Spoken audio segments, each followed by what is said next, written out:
Après les drames survenus sur les sites d'orpaillage, respectivement à Kokoyo, village de Danga, cercle de Kangaba, le 29 janvier 2025, puis à Bilali Koto, cercle de Kenyeba, le 14 février 2025, son Excellence le général d'armée Assimi Goïta, président de la transition chef de l'État, a prié pour le repos des âmes des disparus, tout en formulant ses vœux de prompt rétablissement aux blessés. Le chef de l'État a instruit le gouvernement de renforcer les mesures pour éviter les drames humains et environnementaux dans notre pays. Son Excellence le président Goïta a en outre pris les mesures suivantes. 1. L'abrogation des actes de nomination des responsables administratifs directement impliqués dans la survenance des 10 incidents, préfets, sous-préfets, responsables des forces de sécurité, police, gendarmerie, garde, services locaux des eaux et forêts, services d'assainissement et du contrôle des pollutions et des nuisances, service subrégional de la géologie et des mines. 2. La relecture de certains textes juridiques pour, entre autres, mettre fin à la transaction dans le domaine environnemental, faciliter la récupération des équipements impliqués dans l'orpaillage, puis les réaffecter dans le patrimoine de l'État.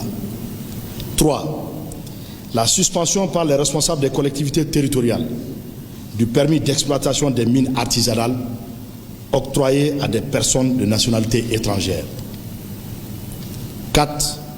Le lancement de la procédure de dissolution du conseil municipal de Dabia.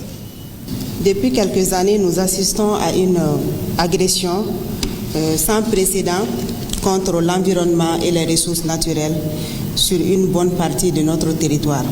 Cette situation a malheureusement engendré des drames à Kangaba et à Kenyeba.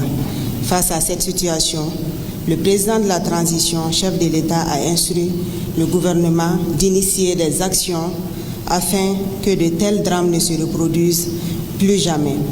En réponse, le Premier ministre, chef du gouvernement, s'est engagé à ce que ces différents cas d'éboulement ne soient pas traités comme des faits divers.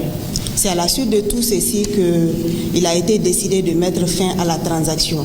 Parce qu'avant, on constatait que quand il y a des engins qui sont saisis, on transige, ensuite on remet ces mêmes engins aux différents propriétaires.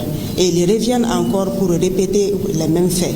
Maintenant, les plus hautes autorités du pays ont décidé de mettre fin à cette transaction. Une fois que les matériels sont saisis, ils sont remis au compte de l'État. C'est à l'État de décider de faire ce qu'il veut à ces matériels.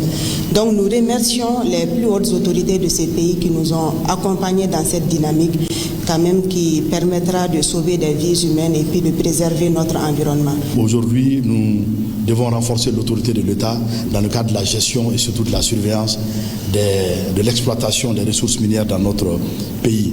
Nous ne devons plus être là à venir assister, à venir compter nos morts, présenter les condoléances et retourner. Aujourd'hui, nous devons prendre des mesures fortes pour que nos populations soient protégées à tous les niveaux. Il ne faut pas que pour des intérêts de certaines personnes, de certaines sociétés, nous assistons à des drames. Donc ces mesures visent vraiment à renforcer davantage l'autorité de l'État et à aussi couvrir nos concitoyens, à les protéger. Notre devoir aujourd'hui. Parlant des rôles des forces de défense et de sécurité, avec ces mesures, ça nous donne l'autorité, ça nous donne le pouvoir. Que les matériels qui sont saisis seront confisqués et mis à la disposition du patrimoine de l'État.